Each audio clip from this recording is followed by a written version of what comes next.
কিভাবে আপনারা rocket apps এর মাধ্যমে ঘরে বসে কোনো প্রকার অতিরিক্ত চার্জ ছাড়াই আপনার বিদ্যুৎ বিল পরিশোধ করবেন সেটার কিন্তু সম্পূর্ণ প্রসেস স্টেপ বাই স্টেপ এই ভিডিওর মধ্যে দেখাবো। আপনি যদি মোবাইল সম্পর্কে কোনো ধারণাই না থাকে তাহলে কিন্তু এই ভিডিওটি দেখার পর থেকেই কিন্তু আপনি খুব ইজিলি ঘরে বসে কোনো প্রকার চার্জ ছাড়াই আপনার বিদ্যুৎ বিল পরিশোধ করতে পারবেন। যারা চ্যানেলে নতুন দর্শক আছেন অবশ্যই কিন্তু চ্যানেলটিকে সাবস্ক্রাইব করে দিতে পারেন যাতে এরকম কোয়ালিটির গুরুত্বপূর্ণ ভিডিওগুলো আপনারা কখনোই মিস না হয়ে যায়। বন্ধুরা সরাসরি চলে আসলাম মোবাইল স্ক্রিনে। আমাদেরকে ঘরে বসে অতিরিক্ত কোনো চার্জ ছাড়াই রকেট অ্যাপস এর মাধ্যমে বিদ্যুৎ বিল দেওয়ার জন্য আমাদেরকে সর্বপ্রথম আমাদের ফোন থেকে যে রকেট অ্যাপসটা আছে আমরা আমাদের ফোন থেকে রকেট অ্যাপসে চলে যাব।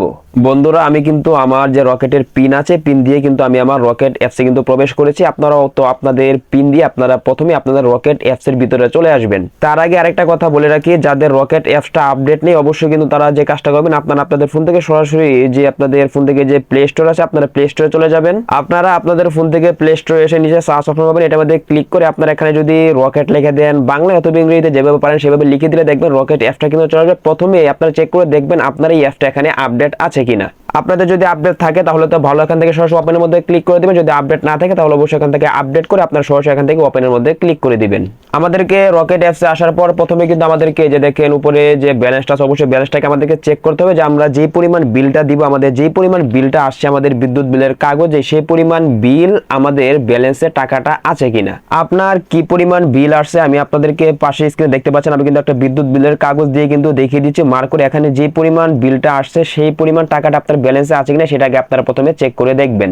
অথবা আমাদেরকে যে কাজটা করতে হবে এখান থেকে দেখেন নিচে দিকে একটু স্ক্রল করে এই যে দেখেন এখানে যে অপশন রয়েছে ইলেকট্রনিক্স, সকলে এখান থেকে ইলেকট্রনিক্স এর মধ্যে ক্লিক করে দিবেন। বন্ধুরা তাহলে কিন্তু প্রথমে আমাদের সামনে এরকম একটা ইন্টারফেস চলে আসবে। এখান থেকে এই যে দেখেন এরো আইকন সেটা এটার মধ্যে ক্লিক করে প্রথমে আপনারা এখান থেকে যে কাজটা করবেন এখান থেকে সকলে আপনারা এই যে দেখেন ইলেকট্রনিক্স আছে সকলে এখান থেকে এটা সিলেক্ট করে দিবেন। বন্ধুরা তাহলে কিন্তু আমাদের সামনে আমাদের যে বিদ্যুৎ সেবাটা যে কোম্পানি দিয়ে থাকে সমস্ত বিদ্যুৎ কোম্পানির নাম কিন্তু এখানে কিন্তু চলে আসবে। তো প্রথমে আপনারা যে কাজটা করবেন আপনি কোন বিদ্যুৎটা ব্যবহার করতেছেন অর্থাৎ কোন কোম্পানি বিদ্যুৎটা ব্যবহার করতেছেন সেটা কিন্তু প্রথমে আপনাদেরকে বের করতে হবে। সেটা বের করার জন্য আপনারা যে কাজটা করবেন আপনার যে বিদ্যুৎ বিল আছে বিদ্যুৎ বিলের কাগজ যে দেয়া যায় বিদ্যুৎ বিলের কাগজের উপরে দেখবেন যে কোম্পানি আপনাকে বিদ্যুৎ সেবাটা দিচ্ছে সেটা কিন্তু উপরে কিন্তু লেখা থাকবে, সেই নামটাকে আপনারা এখান থেকে সুন্দরভাবে খুঁজে বের করবেন। তো বন্ধুরা আমি যে বিদ্যুৎটা ব্যবহার করি সেটা হচ্ছে কি পল্লী বিদ্যুৎ। গ্রামে সাধারণত পল্লী বিদ্যুৎ দিয়ে থাকে, তো শহরের মধ্যে কিন্তু বিভিন্ন কোম্পানি বিদ্যুৎ কিন্তু সার্ভিস দেয়। তো যেহেতু আমারটা পল্লী বিদ্যুৎ তো আমি এখান থেকে দেখেন পল্লী বিদ্যুতের দুটো অপশন কিন্তু চলে আসছে। আপনাদেরকে আরেকটা কথা বলে রাখি, আপনাদের যাদের বাড়িতে বিদ্যুৎ বিলের প্রত্যেক মাসে মাসে কাগজ দিয়ে যায় তাদের হচ্ছে কি পোস্টপেড, আর যারা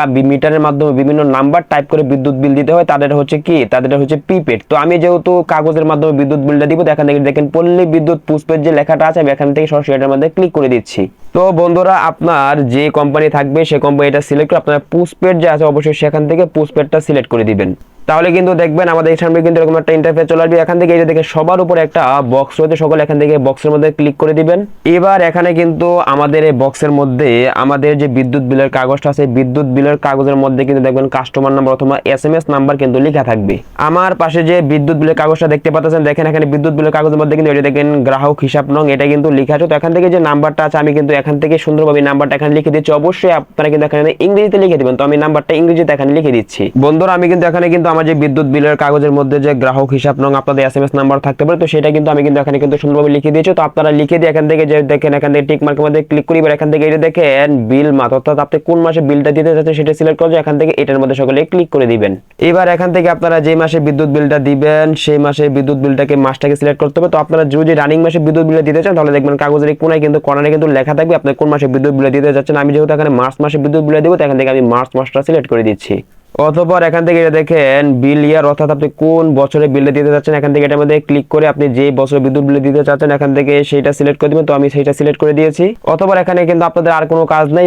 এবার এখান থেকে যে কাজটা করবেন এখান থেকে এই যে অপশন আসে সকলে এখান থেকে এই অপশনের মধ্যে ক্লিক করে দিবেন। বন্ধুরা তাহলে কিন্তু আপনাদের সামনে কিন্তু এরকম একটা ইন্টারফেস চলে আসবে। দেখেন এখানে কিন্তু টাকার অ্যামাউন্টটা কিন্তু চলে আসে। তো আপনার যে টাকার অ্যামাউন্টটা অবশ্যই এখান থেকে মিলানোর জন্য যে কাজটা করবেন আপনার টাকার অ্যামাউন্ট এবং আপনার বিদ্যুৎ বিলের টাকার অ্যামাউন্টটা ঠিক আছে কিনা, যদি ঠিকঠাক থাকে তাহলে মনে করবেন সবকিছু ঠিকঠাক আছে। যদি টাকার অ্যামাউন্টটা ঠিক থাকে এবার এখান থেকে দেখেন ওকে আছে এটার মধ্যে সকলে ক্লিক করে দিবেন।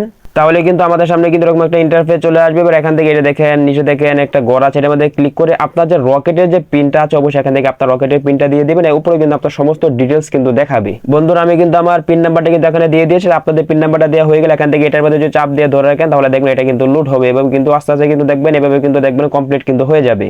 বন্ধুরা এবার এখান থেকে আপনার যদি এটার মধ্যে যদি ক্লিক করে দেন তাহলে দেখবেন অল্প কিছু সময় লুট নিয়ে কিন্তু দেখবেন এরকম একটা মানে রিসিট কিন্তু চলে আসবে। আপনি যে বিদ্যুৎ বিলটা দিয়েছে সেটা কিন্তু রিসিট এখানে আপনারা পেয়ে যাবেন। এবার এখান থেকে এটাকে সেভ করে দেন। এখান থেকে সরাসরি সেভের মধ্যে ক্লিক করে দিলে কিন্তু রিসিটটা কিন্তু এখান থেকে এভাবে কিন্তু সেভ হয়ে যাবে। এখান থেকে ওকের মধ্যে সকলে ক্লিক করে দিবেন। তাহলে কিন্তু আপনাদের এই রিসিটটা সরাসরি ডাউনলোড হয়ে কিন্তু আপনাদের যে গ্যালারি আছে যে দেখেন এভাবে কিন্তু গ্যালারিতে কিন্তু আপনার কিন্তু সেই রিসিটটা কিন্তু চলে আসবে।